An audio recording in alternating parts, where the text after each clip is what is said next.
Senhor, fazei-me instrumento de vossa paz. Saudações! Mais uma vez a nossa abençoada Casa de Orações Francisco de Assis, a nossa amada COFA, está promovendo um momento de reflexão. Hoje nós estamos recebendo aqui com muito carinho a nossa amada irmã Raimunda Gesteira, que irá proferir a palestra sobre a porta estreita. Que nossa amada irmã receba belas inspirações, traga para todos nós a luz do Evangelho de Jesus, a consolação. E aproveitemos esse instante para vibrar a benefício de um mundo melhor. Um princípio de paz, de fraternidade, de alegria e, acima de tudo, do princípio honesto de viver, onde todos nós devemos contribuir para um mundo melhor. Que Deus nos abençoe, que Deus seja louvado. Passo então assim a palavra para a nossa amada irmã Raimunda Gesteira. Que assim seja. Olá, amigos dessa casa querida, que sempre nos convida e nos abraça, que sempre nos dá oportunidade de trabalho. É um prazer e uma gratíssima satisfação estar de retorno a convite do Departamento Doutrinário da Casa. Já agradecendo a espiritualidade amiga que coordena os trabalhos da Casa pela oportunidade de aqui estar mais uma vez, dizendo da minha alegria, pedindo a essa espiritualidade que nos oriente, que nos ajude, que nos dê a oportunidade de ser aqueles que trazem uma mensagem consoladora de paz, de renovação, sabendo que a mensagem é do Cristo e que nós somos apenas trabalhadores nessa seara do bem e da paz. Quem deve aparecer é Jesus. Nós somos aqueles que estamos a seu serviço. A proposta da casa hoje é para que possamos falar sobre um tema do Evangelho. Eu já parabenizo a casa por trabalhar o Evangelho. As casas espíritas que trabalham o Evangelho têm no seu componente algo de muito especial, porque o Evangelho é base, o Evangelho é sustentação, o Evangelho é alicerce. Então, todas as vezes em que nós nos debruçamos para falar do Evangelho, nós estamos conectando com o alto de uma maneira muito particular e muito especial. A vasta literatura que se apresenta para nosso conhecimento e nossa melhoria de conduta tem no Evangelho um cerne, tem no Evangelho um elemento importantíssimo. Então eu já agradeço à casa e parabenizo por ter como base esse elemento que é libertador. A proposta da casa hoje é que possamos falar sobre o tema A Porta Estreita, que está prevista no Evangelho segundo o Espiritismo, capítulo 18, Muitos Chamados, Pouco Escolhidos, o item 3, 4, 5, até o item 5. A porta estreita, que nós sabemos que o Evangelho é escrito por parábolas, que parábolas são alegorias, que alegorias são ensinamentos, trazidos por Jesus para que nós possamos ouvi-las e fazer as nossas reflexões, para que nós possamos, através dos ensinamentos que o Cristo nos trouxe, chegar a conclusões e internalizar, trazer esse ensinamento para o nosso mundo íntimo e que possa reverberar no conjunto. Dizendo que o Evangelho não foi escrito por Jesus, Nós dizemos assim, o Evangelho de Jesus, sim, porque os ensinamentos são dele. Mas todos os registros do Evangelho foram feitos pelos evangelistas Mateus, Marcos, Lucas e João. Desses, só Lucas não conviveu com Jesus. O Evangelho de Lucas é todo baseado nos relatos de Maria. Os demais tiveram contato com Jesus, mas aquele que esteve mais próximo foi Mateus. Marcos também conviveu, mas o Evangelho de Marcos é muito baseado nos relatos de Simão Pedro. E João, o evangelista, que às vezes também se confunde João com João Batista. João Batista foi primo de Jesus.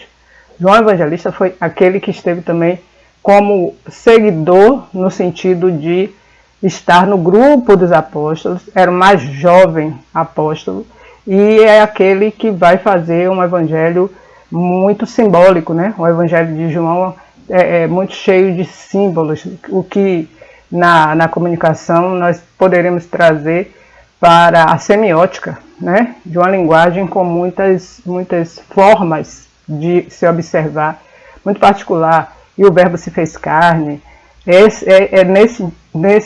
Essa discussão de João vai muito por aí. Então, voltando ao que nós estávamos falando, né, sem ter saído dele, o evangelho não foi escrito por Jesus, mas esses evangelistas que estiveram perto dele vão fazendo os registros de muitos momentos com ele. Mateus é o que esteve mais próximo. O evangelista Mateus era um intelectual, era um homem conhecedor das letras e conhecedor das leis. E tinha também uma situação de conduta, né, muito difícil. Mateus era alguém que vivia no mundo, justamente por estar no mundo de muito poder e de muitos alicerces, de muitas questões. Ele estava sempre rodeado de uma situação que poderia, inclusive, cair no mundo de corrupção. E estar com Jesus, conhecer Jesus, poder registrar os ensinamentos do Cristo, para ele foi libertador. Então, a porta estreita, nós vamos estar também, temos aqui citado por Mateus e citado por Lucas. Eu peço licença para ler o item 3, que diz assim: entrai pela porta estreita, porque a porta da perdição é larga, e o caminho que a ela conduz é espaçoso, e há muitos que por ela entram. Como a porta da vida é pequena, como o caminho a que ela conduz é estreito, e como há poucos que a encontram. São Mateus, capítulo 7, versículo 13 e 14. Vejam bem, meus irmãos, entrai pela porta estreita, porque a porta da perdição é larga. Ou seja, que porta é essa? Por que nós vamos ter uma situação dessa natureza, né, através das observações de Mateus, da escuta, de estar perto de Jesus, para Jesus nos dizer, né, que a porta da perdição é larga? Que perdição é essa? Que portas são essas? Será que nós vamos escolher passar pela porta estreita ou permanecer na porta larga? Por que você está dizendo, Ramina, permanecer na porta larga? Porque a porta larga é aquela porta das ilusões. É a porta dos muitos convites que nos são feitos diariamente para que nós nos percamos de nós mesmos. Isso é muito profundo no sentido de dizer, como é que eu me perco de mim? Como é que eu deixo de ser eu mesmo?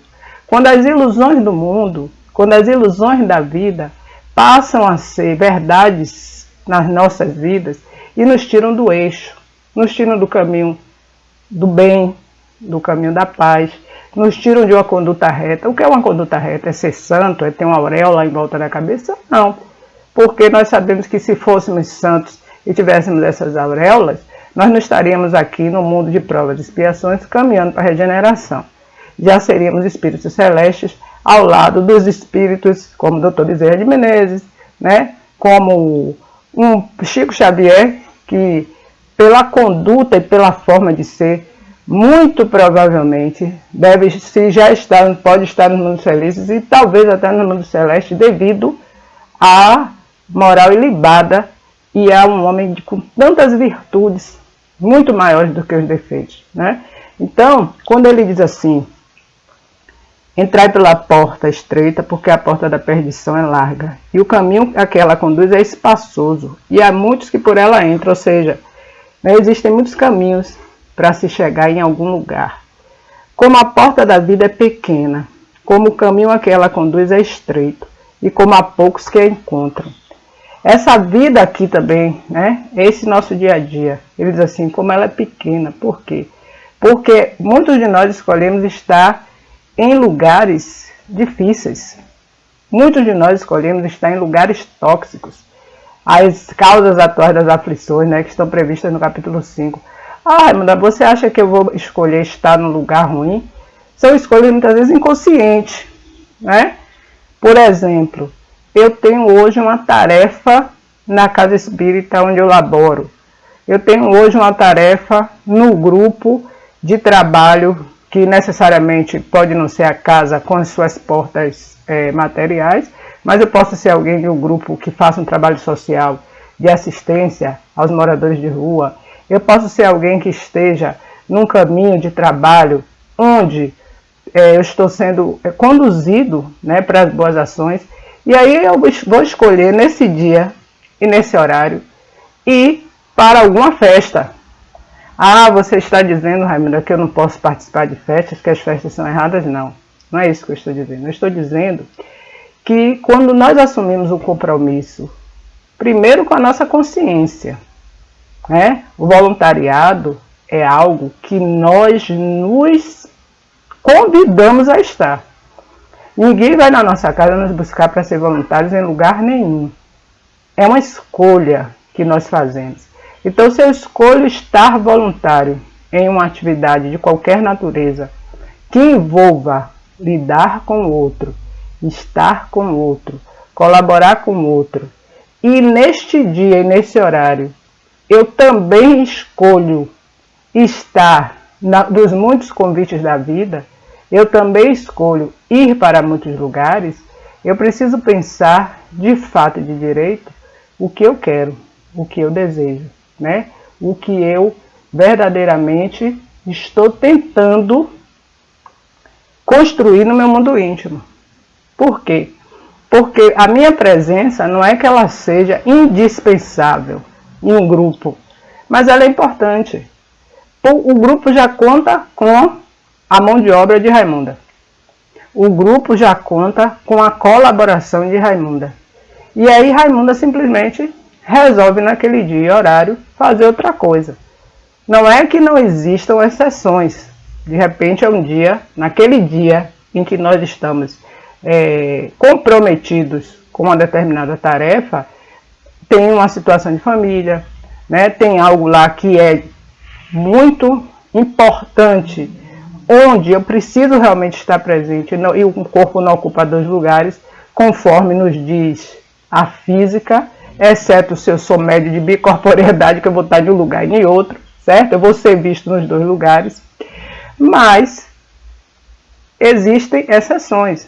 Então, eu tenho uma atividade, algo do meu trabalho laboral, um trabalho que paga as minhas contas, que vai ser exatamente naquele dia, naquele horário, onde eu estou, onde eu laboro do ponto de vista do voluntariado.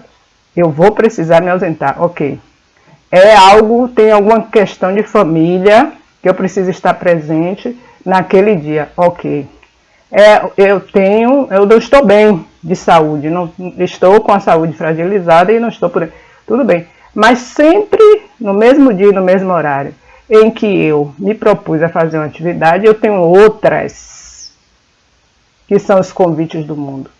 E eu preciso me observar até que ponto são provas, são testes, porque nós somos testados todo o tempo na nossa perseverança, na nossa vontade de estar nas nossas atividades edificantes. Nós somos todo o tempo observados por um sem número de olhos invisíveis de toda a natureza e vamos estar o tempo todo sendo testados. Então, eu preciso saber o que é que eu quero. E aí, a citação, né, continua. Aqui já é no item 4, já vai ser em Lucas. Nós vamos ter a seguinte passagem. Alguém lhe tendo feito esta pergunta, Senhor, haverá os que se salvam? Ele lhes respondeu, fazei esforços para entrar pela porta estreita, porque eu vos asseguro que vários procurarão por ela e não o poderão. E quando o pai de família tiver entrado e fechado a porta, e que vós, estando do lado de fora, começardes a bater, dizendo, Senhor, abri-nos, ele vos responderá, eu não sei de onde sois. Então recomeçareis a dizer, comemos e bebemos em vossa presença, e vós ensinaste em nossas praças públicas. E ele vos responderá, eu não sei de onde sois. Retirai-me de mim todos vós que cometeis a iniquidade. Será então que haverá prantos e ranger de dentes. Quando vereis que Abraão, Isaque e Jacó e todos os profetas estarão no reino de Deus, e que vós outros sereis enxotados para fora. Virão do oriente e do ocidente, do setentrião e do meio-dia, os que terão lugar ao festim de Deus. Então aqueles que são os últimos serão os primeiros, e aqueles que são os primeiros serão os últimos.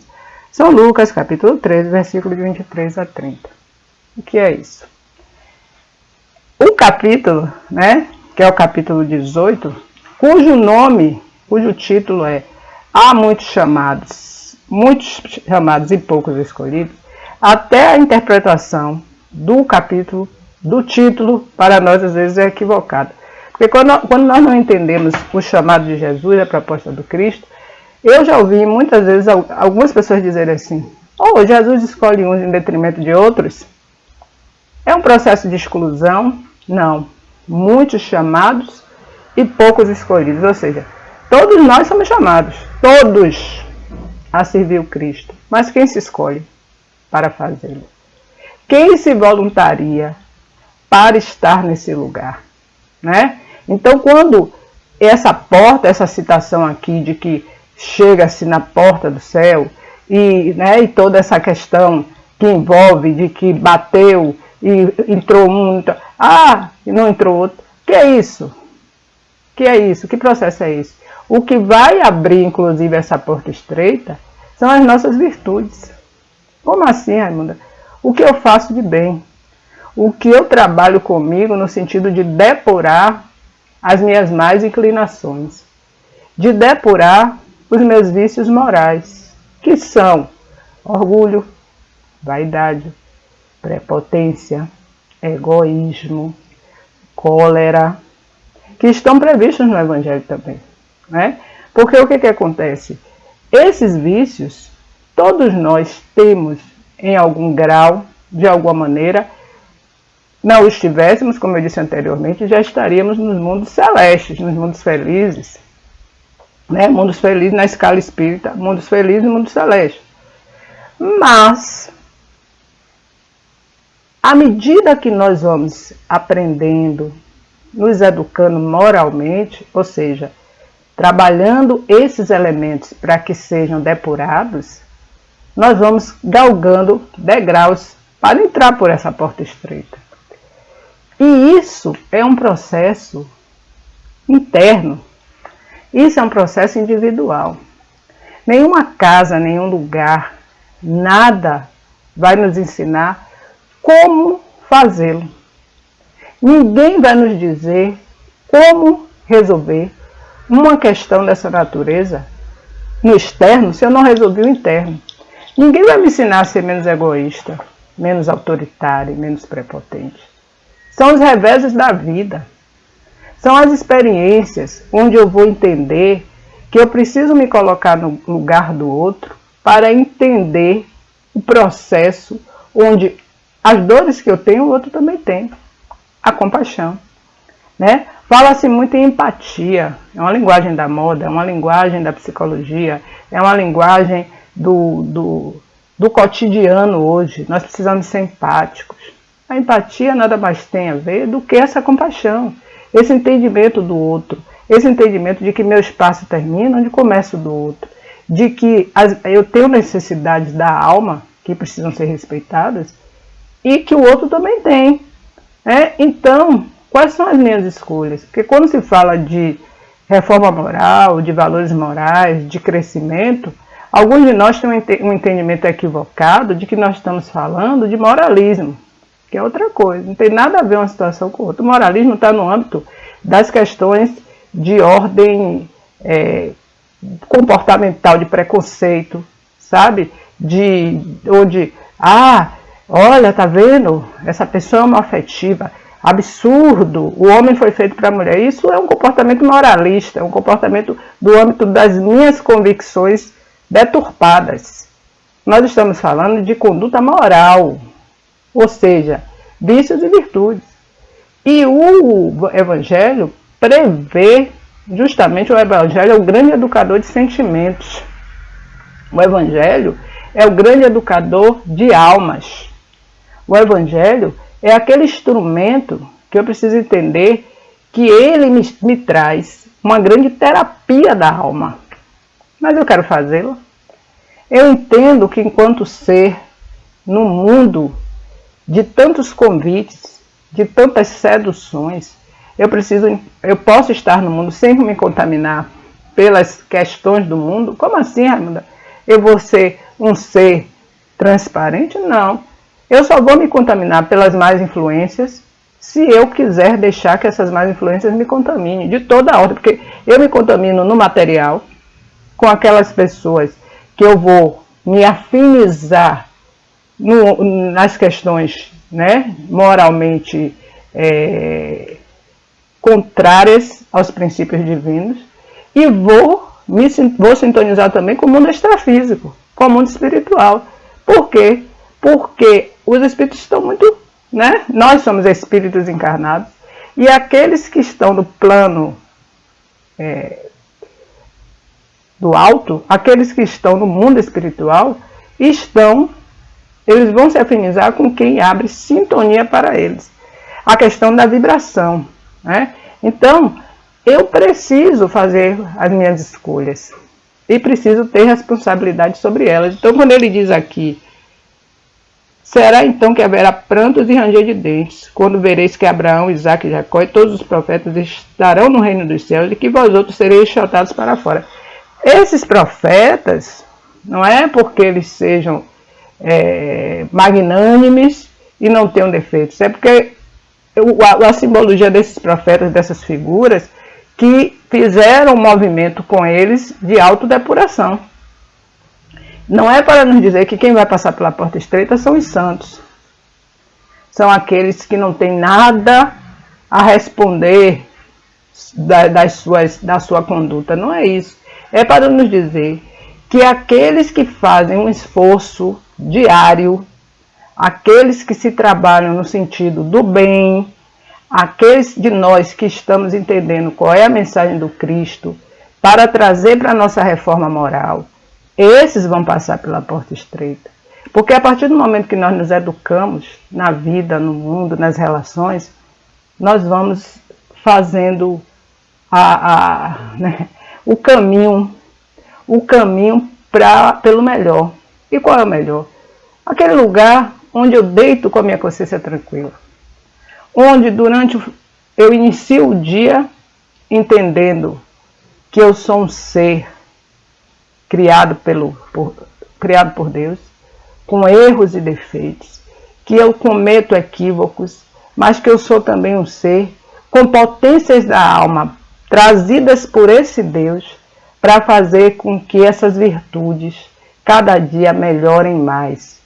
Eu vou levantar na perspectiva de ser um dia melhor, que cada dia eu estou me melhorando como ser no mundo de provas e expiações, e ao término do dia eu vou deitar com a minha consciência tranquila, de que fiz o dever de casa para comigo e que ao fazer o dever de casa para comigo eu contribuí positivamente com as leis do universo. É essa caminhada, que não é fácil, que nós somos tentados a todo tempo, que nós somos desafiados pelas questões do dia.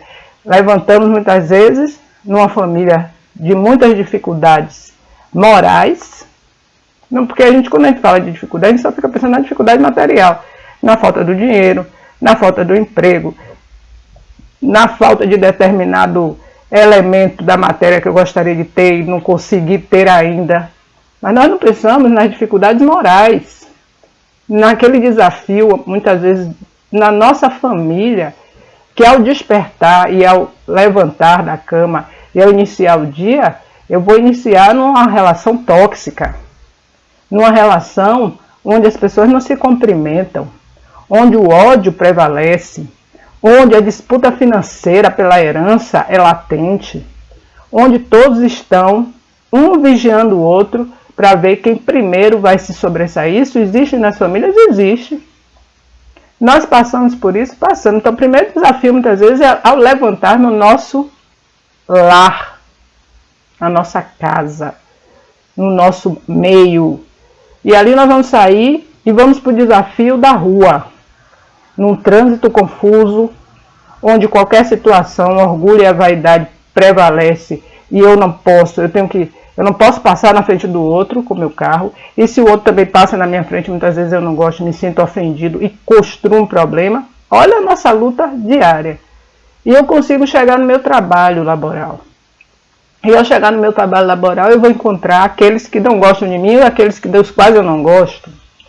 E vou travar uma luta diária para ver, muitas vezes, se estou numa relação de poder, se estou numa relação onde as metas precisam ser batidas, né? Isso acontece muito em banco, em grandes empresas, onde um determinado posto que eu ocupe, para permanecer nele eu tenho que bater as metas, X metas na semana, né? X metas no dia, e a minha mente está tão envolvida por bater essas metas, e a necessidade de batê-las é tão grande que às vezes eu me perco na conduta e atropelo o outro para que o outro não passe na minha frente. Nós estamos falando de porta estreita, né? E a porta larga, que é a porta da perdição. As perdições estão nesses elementos aí. E aí eu termino um dia de trabalho de uma luta psíquica e uma luta material. E eu vou retornar para minha casa em mais um trânsito difícil, em mais um momento de confusão. E estou com a mente exaurida.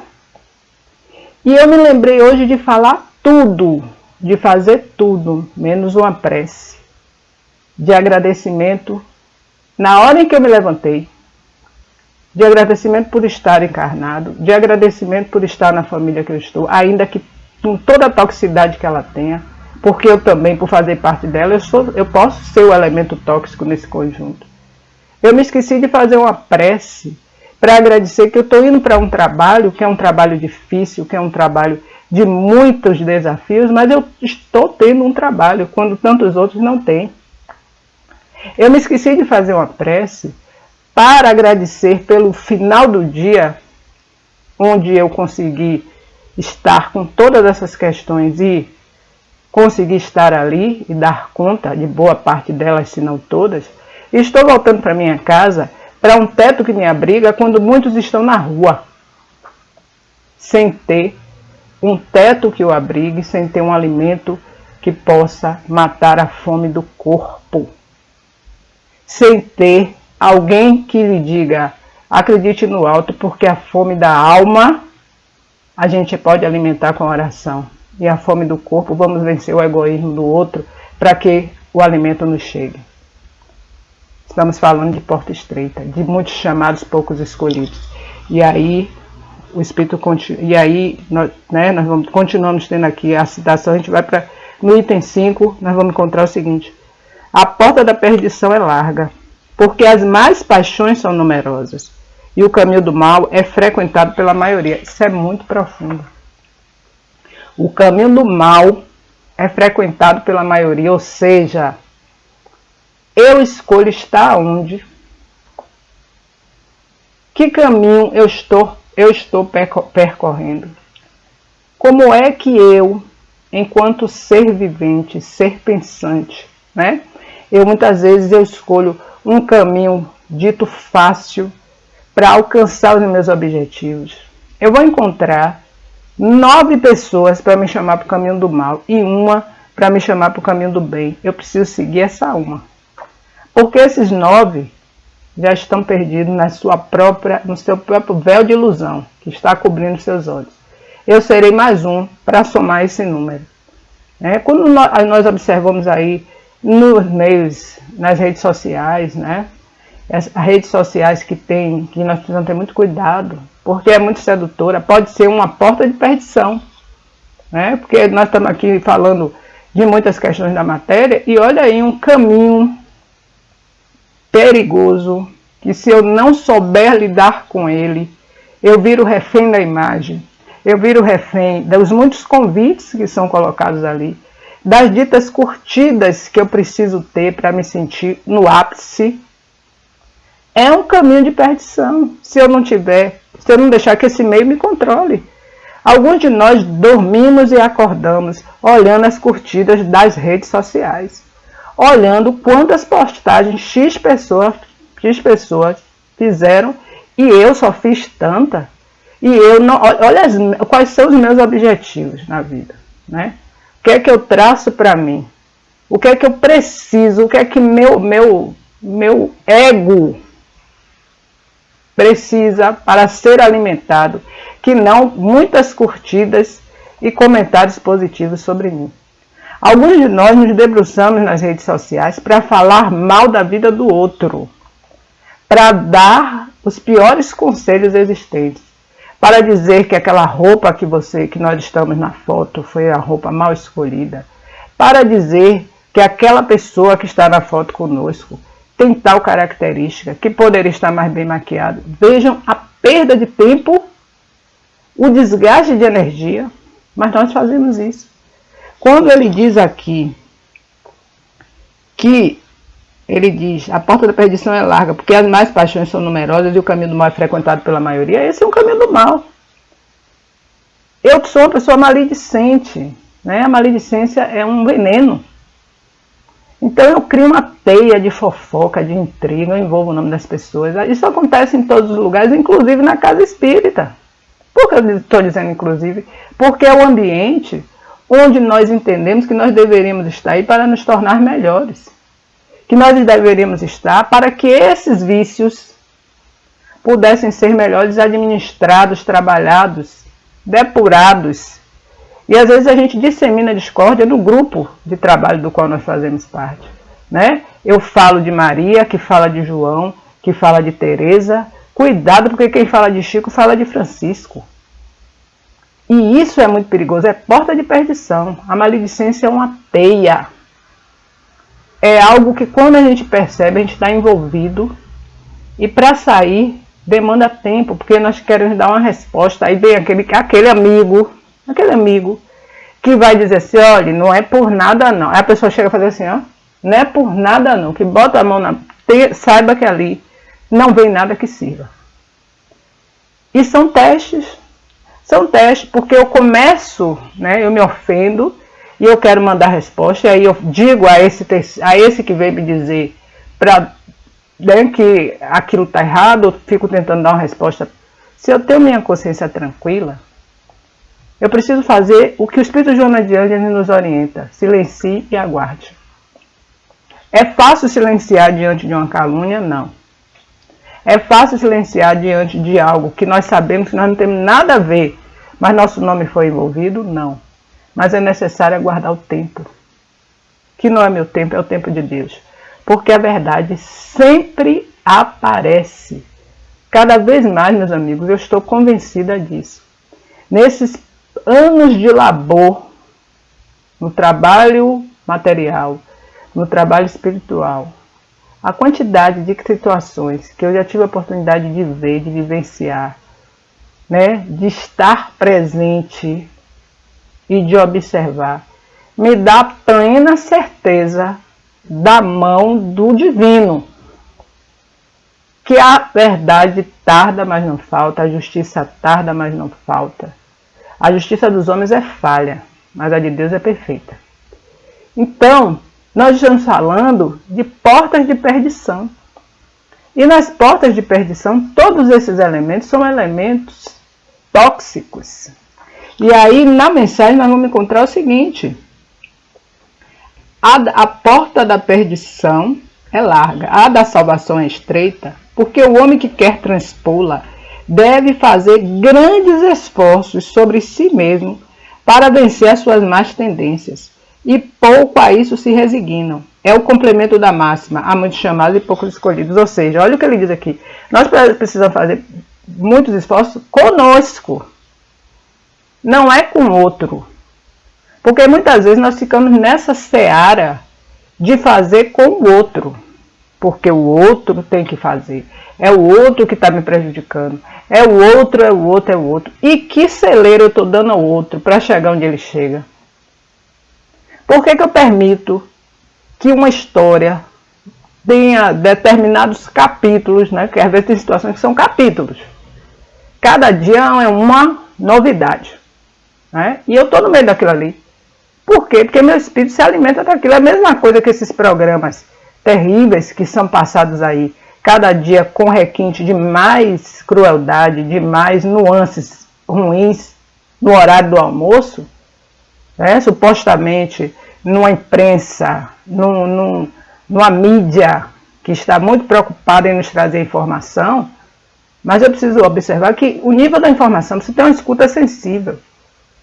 Nós temos briga de audiência em vários canais para ver quem mostra a tragédia maior. E se eu tenho necessidade de assistir a tudo isso, eu preciso fazer a minha leitura comigo, porque que eu me alimento desse tipo de informação. Ah, mas eu preciso ser uma pessoa informada. Sim, Mas toda e qualquer notícia eu posso sabê-la em meios diferentes, com uma leitura diferente, né?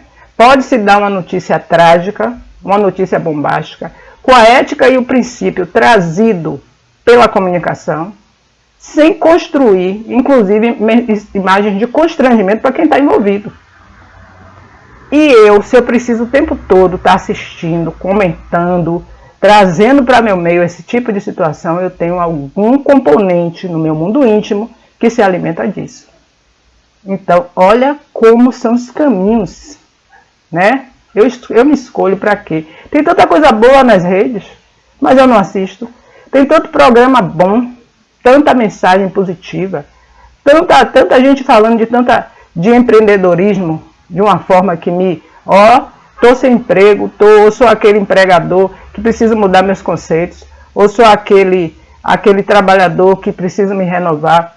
Tem programas bons sobre isso. Tem programas da família.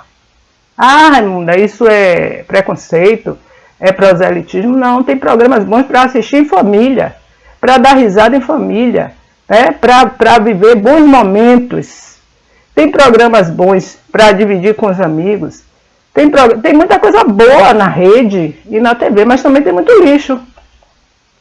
Lixo que eu vou assistir e que vai alimentar o que Joana de Anjos nos diz, que são nossos lixos mentais. Porque à medida que eu assisto e que fico ali, aquela imagem fica na minha mente.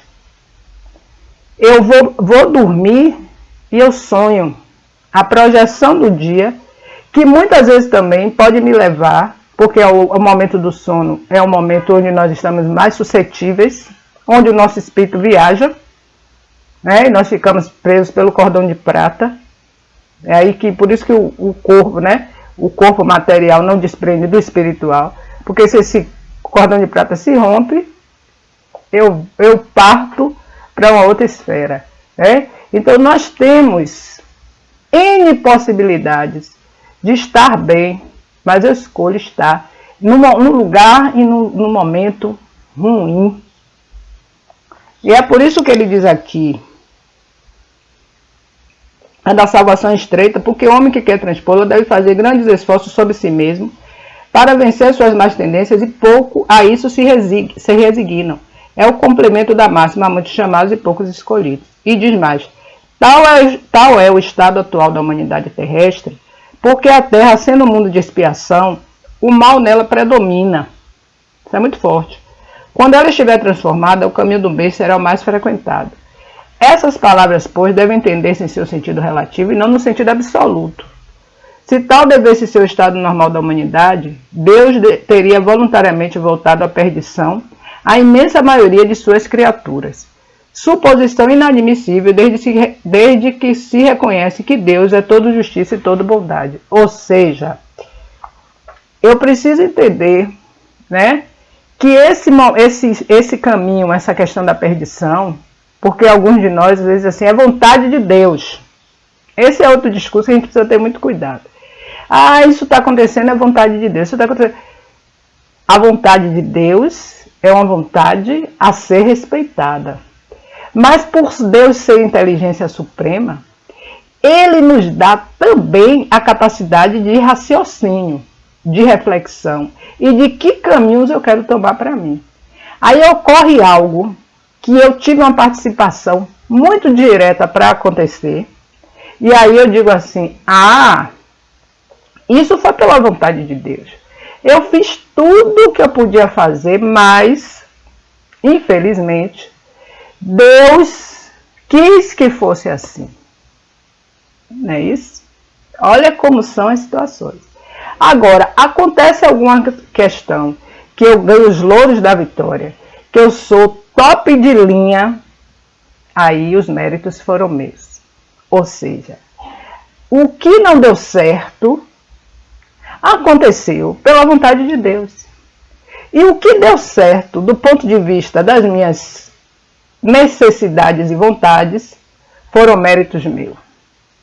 Até nesse momento a gente tenta barganhar e tenta querer brincar de ser Deus. Porque Deus, na sua inteligência magnífica, Ele nos dá a oportunidade de sermos seres em constante crescimento e evolução. Deus nos dá a oportunidade das escolhas, de entender quais são os nossos processos. Deus nos dá a vasta liberdade para assumi-la e utilizá-la com responsabilidade. E aqui nós vamos ter mais uma passagem. Mais de que ações, mais esta humanidade poderia se tornar culpada para merecer uma sorte tão triste em seu presente e em seu futuro, se ela estava inteiramente relegada na terra, e se a alma não tivesse tido outras existências. Por que tantos entraves semeados em seu caminho? Por que essa porta tão estreita que é dada ao menor número de transpor, se a sorte da alma está fixada para sempre depois da morte? É assim que, com a unicidade da existência, se está incessantemente em contradição consigo mesmo e com a justiça de Deus. Com a anterioridade da alma e a pluralidade dos mundos, o horizonte se amplia, a luz se faz sobre os pontos mais obscuros da fé, o presente e o futuro são solidários com o passado. Então, somente se pode compreender toda a profundeza, toda a verdade e toda a sabedoria das máximas do Cristo. Ou seja, ele está falando aqui das nossas ações, né? O que é que eu estou fazendo com essa possibilidade que o mundo me traz? O que é que eu estou construindo no meu mundo íntimo? O que é que eu estou trazendo para esse mundo e para todo um conjunto que me é oportunizado de estar nesse mundo, né? Com que é que eu estou me contaminando? O que é que eu posso fazer para não me contaminar? Quem sou eu no mundo onde tantas questões acontecem? Qual é a minha participação positiva e qual é a minha participação negativa? Eu sou alguém que verdadeiramente trabalho em função do bem, da paz e da concórdia? Eu sou alguém que estou no mundo, vivendo as experiências do mundo, aprendendo com elas e sendo aquele que vai levar para o outro a oportunidade do crescimento? Eu sou alguém que tem no seu bojo, né, no seu dia a dia, o entendimento de que sou um eterno aprendiz e que o melhor aprendizado para eu trazer para a minha vida é o aprendizado deixado pelo Cristo? Eu quero passar por que porta? A porta da perdição ou a porta da libertação? Que portas eu estou indicando, que eu ainda faço isso, nós ainda temos esse componente. Que portas eu estou indicando como a melhor porta para o outro? Porque às vezes a gente quer dar conselho, né? E o conselho pior possível. Principalmente se eu não sou uma pessoa empática. Principalmente se eu não respeito os princípios de Deus. Então vejam, a porta estreita pode ser alcançada por mim, por todos nós, através da minha reforma moral. Através do movimento que eu faço diariamente para vencer as minhas más inclinações. É fácil? Não. É impossível? Também não. É um trabalho hercúleo, diário, ininterrupto. Perfeito é Jesus, conforme nos diz a questão 625 do Livro dos Espíritos, o modelo de homem mais perfeito trazido à Terra. Quando Kardec pergunta às entidades angélicas, os Espíritos dão a resposta mais curta do Livro dos Espíritos: Jesus. Em algumas traduções veio de Jesus.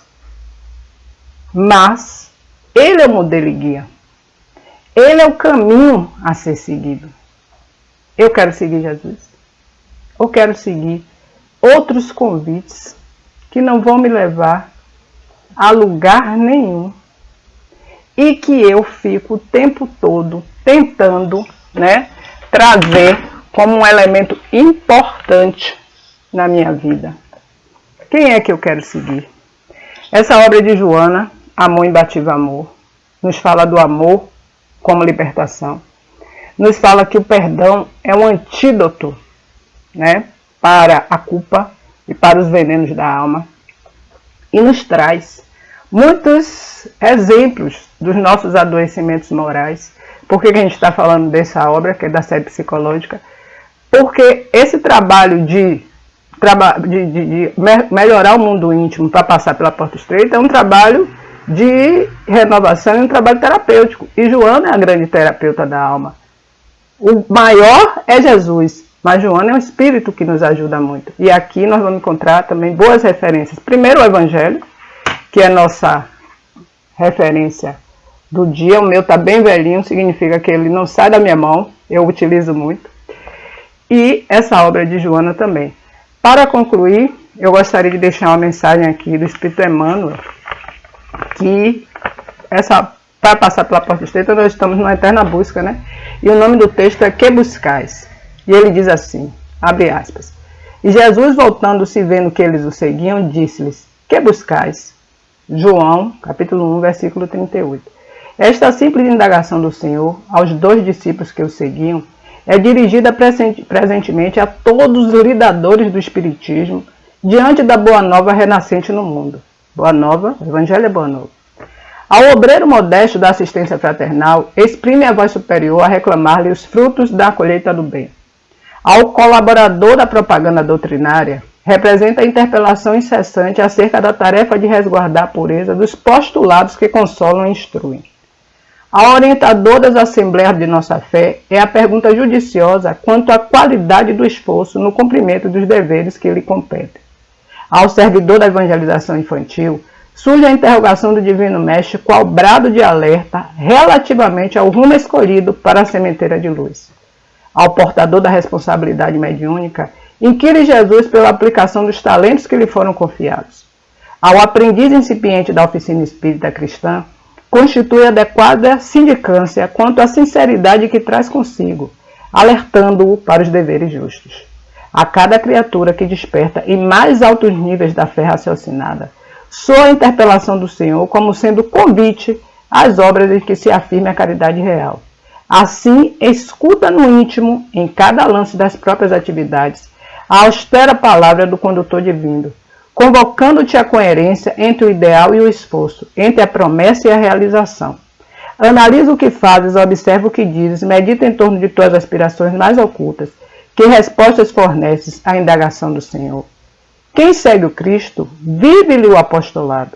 Serve, coopera e caminha avante, sem temor ou vacilação, lembrando-te de que o verbo da verdade incide sobre nós, cada dia perguntando incessantemente, que buscais? Emmanuel. Com essa mensagem do Espírito Emmanuel, eu agradeço mais uma vez ao convite dessa casa querida, desejando a todos muito amor, muita paz, que Jesus nos abençoe e que nós possamos refletir por qual porta nós queremos passar. Até breve. Queremos agradecer a nossa querida irmã Raimunda Chesteira, que trouxe para nós belas reflexões. Outras oportunidades que possam surgir para que a gente possa usufruir desses ensinos maravilhosos à luz do Evangelho de Jesus.